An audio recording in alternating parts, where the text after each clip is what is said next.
cigarettes are almost ubiquitous at the University of Chicago, but we also know nearly nothing about their social habits, their herd mechanisms, the way that they live as species and as individual. And so I thought it would be a good thing to try and shed some light on some of the mysteries of the existence of the cigarette population, which is so well known to all of us. In particular, I was drawn to a question that I'm sure has troubled the minds of many of your.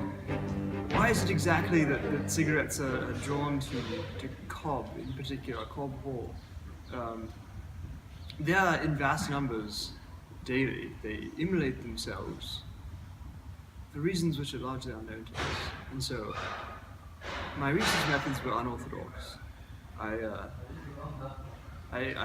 benefited from the work of Dr. Tim Carter, my colleague at the University of California, Davis, who dressed up as a zebra in order to determine why zebras have stripes. He was very successful, and so I thought I would dress up as a cigarette, decide why cigarettes congregate in front of Cobb Hall to burn themselves to death every day.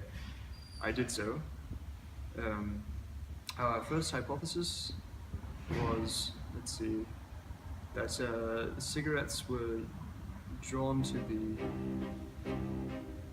avant-garde fashion choices of the frequenters of the front side of the Cobb Hall. And so we, in an attempt to achieve a sort of controlled experiment, we put research assistants who were well dressed, just even ahead of the avant-garde that's represented in front of Cobb, in a different location, and I followed them.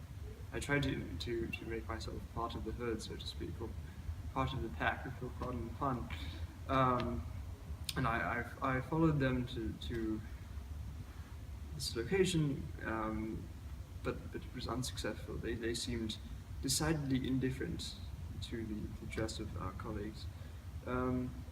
Next, we hypothesized that Silas Cobb himself, the namesake of Cobb Hall, held some special significance for the cigarettes, which is entirely plausible.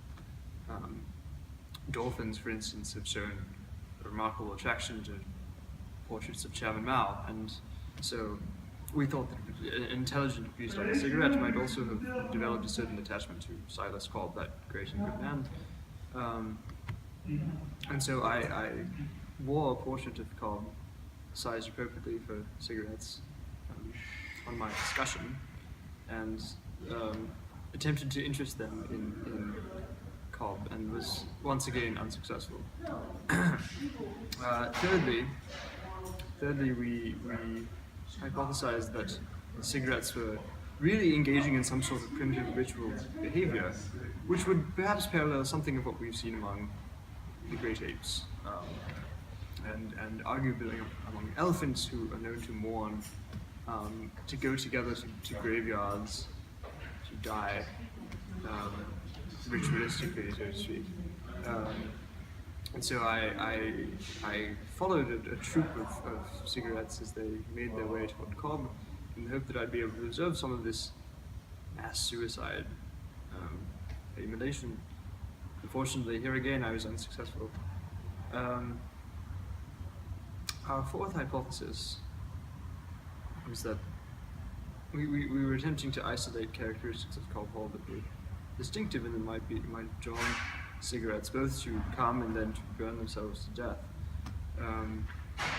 We were interested in the possibility that the decisive factor was the sort of conversation that one typically heard inside Cobb Hall, which is simply insufferable, as you're aware, unbearably pretentious. And so I observed as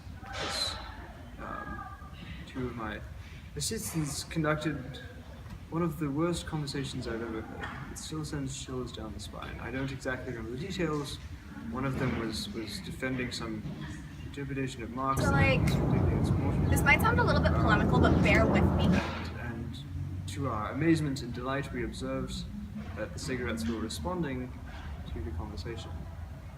And with great agitation, it's possible that it was joyful agitation, at a certain point when things went To really get worse, the dialectic, you really need They to read were Hegel. I just don't think people. they yes, that's the only way one can possibly describe it, and I can't explain the beauty and the glory of that sight. Watching a pack of cigarettes burst into flame, the flames. Yes, as a man of science, I simply can't find the words. But I think it's a subject fit for the greatest of our poets. I wish Wordsworth would live to see it. And so we've concluded, though we don't know whether cigarettes are pleased or displeased, these are the sorts of conversations that are here at Cobb, that this is the stimulus that causes them to destroy themselves. Okay, that's it.